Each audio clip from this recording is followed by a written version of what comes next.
9 साल के report card पर बहस छिड़ी है, तो दूसरी तरफ अब 2 दिन बाकी हैं। नए संसद भवन का प्रधानमंत्री नरेंद्र मोदी उद्घाटन करने वाले हैं। ये भव्य नजारा यहाँ का हम आपको दिखा रहे हैं और यहीं से आप ये बहस देखेंगे।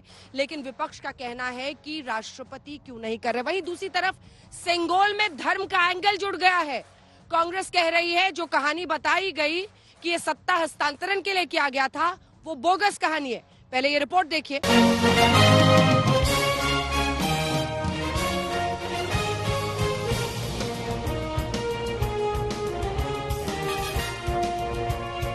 नई संसद को लेकर सत्ता पक्ष और विपक्ष में तकरार बढ़ता जा रहा है। बीजेपी की ओर से लगातार हमले हो रहे हैं। बात परिवारवाद तक पहुंच गई है और कांग्रेस डायरेक्ट निशाने पर है। छत्तीसगढ़ में विधानसभा का भूमि पूजन श्रीमती सोनिया गांधी, श्री राहुल गांधी और वहां के मुख्यमंत्री ने किया। उस वक्त राज्यपाल महोदया कहां थी? वो ट्राइबल थी, आपने नहीं बुलाया। झारखंड विधानसभा का भूमि पूजन श्री हेमंत सोरेन जी ने किया, उन्होंने भी राज्यपाल महोदय को नहीं बुलाया। जब आप करते हो तब ये सब कुछ ठीक होता है, और जब भारतीय जनता पार्टी करती है, मोदी जी करते हैं, आपकी वक्र दृष्टि इसका बहिष्कार करती। संसद भवन बने शताब्दी में एक बार, और उसका उद्घाटन संसद की मुखिया न करे जो कि भारतवर्ष में मौजूद है, राष्ट्रपति जी, वो प्रधानमंत्री जी करें। सिर्फ एक लालच में कि एक ही फोटो आए, एक ही फ्रेम बने, एक ही पत्थर पर नाम लिखा जाए। ये अपमान है बाबा साहब भीमराव अम्बेडकर का, ये अपमान है भारत के संविधान का। लोकतंत्र का एक उत्सव है और हमें उस स्पिरिट में लेना चाहिए।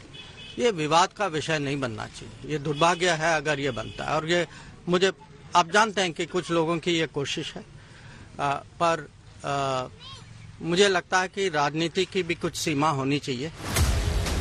नई संसद के उद्घाटन के पीछे विपक्ष की दलील ये कि राष्ट्रपति से उद्घाटन को क्यों नहीं कराया जा रहा, आदिवासी महिला राष्ट्रपति को न्योता क्यों नहीं दिया गया।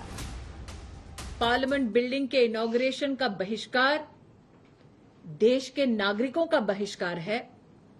सेंगोल के इस स्वर्णिम और बहुत ही वंदनीय प्रतीक का अपमान करना राष्ट्र के सांस्कृतिक इतिहास का अपमान है। मुद्दा एक ही है, मुद्दा ये है कि भारत की संसद का अनावरण होने जा रहा है, उद्घाटन होने जा रहा है। अनुच्छेद 79 साफ तौर से कहता है संसद का मतलब है राष्ट्रपति, राज्यसभा और लोकसभा। राष्ट्रपति इसमें नदारद क्यों है? क्या एक अनुसूचित जनजाति की प्रथम महिला राष्ट्रपति को यह हक नहीं है कि वो संसद का उद्घाटन करे? तमाम सियासी खींचतान के बीच नई संसद के उद्घाटन की तैयारियां जोरों पर हैं। संसद का नया भवन लटियंस दिल्ली की खूबसूरती में 4 चांद लगा रहा है। तो क्या तैयारी की गई है और कैसे नई तकनीकों से लैस ये नया संसद भवन है? देखिए नई तकनीक में क्या क्या होगा जिते। देखिए अंजना, जो ये संसद है वो पुराने संसद से क्षेत्रफल के हिसाब से भी काफी बड़ा है। 17,500 वर्ग मीटर के आसपास जो क्षेत्र है इसका काफी बड़ा है पुराने संसद से। और इसके बारे में कहते हैं कि इसमें जितनी भी आधुनिक टेक्नोलॉजीज हैं उनको लगाया गया है। सबसे खास बात यह है कि इस इमारत के आसपास की जो सड़कें हैं वहां पर भी नई तरीके की डिजाइन, नई तरीके की तकनीक का इस्तेमाल किया गया है।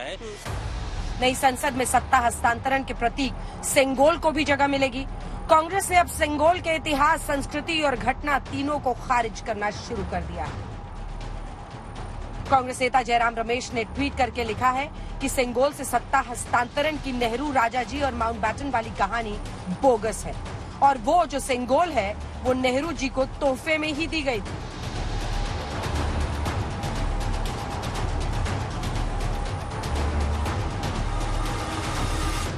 जयराम रमेश के ट्वीट पर अमित शाह ने पलटवार किया और लिखा, कांग्रेस भारतीय परंपरा और संस्कृति से इतनी नफरत क्यों करती है? पवित्र सेंगोल को तमिलनाडु के शैव मठ ने पंडित नेहरू को आजादी के प्रतीक के तौर पर दिया था, लेकिन इसे म्यूजियम में वॉकिंग स्टिक के तौर पर रख दिया गया। उस प्रतीक को जो हमारे स्वर्णिम इतिहास का एक विशिष्ट अंग है, गांधी खानदान ने एक म्यूजियम के किसी अंधेरे कोने में नेहरू जी की छड़ी के रूप में वर्षों वर्ष तक रख रखा था। जयराम रमेश जी की जो बात है या जो उन्होंने तथ्य पेश किया है वो इतिहास पर आधारित है, तो इसलिए ये अमित शाह जी के बयान मैं समझता हूं कि उसमें कोई तथ्य की बात है ही नहीं। समाजवादी पार्टी ने सिंगोल में धर्म का एंगल डाल दिया है। जो नई पार्लियामेंट बनी है वो पार्लियामेंट इस देश की संपत्ति है।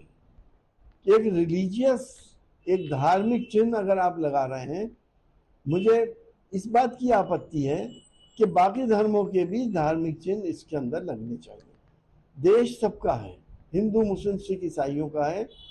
नए संसद भवन के उद्घाटन के विरोध का मतलब है लोकतंत्र के भव्य और दिव्य मंदिर के निर्माण के उद्घाटन का विरोध करना। और बाबा विश्वनाथ जी की कृपा होगी तो जो उद्घाटन में नहीं जाएंगे वो शायद संसद में सदस्य बनकर के भी नहीं जाएंगे। नई संसद के उद्घाटन कार्यक्रम में बस 2 दिन बाकी हैं। नई इमारत से पर्दा हटा दिया गया है और खूबसूरत तस्वीरें सामने आने लगी हैं, लेकिन अगर ऐसी सियासत जारी रही तो उद्घाटन वाला ऐतिहासिक दिन विरोध और बहिष्कार की वजह से ऐतिहासिक बन जाएगा। आज तक ब्यूरो।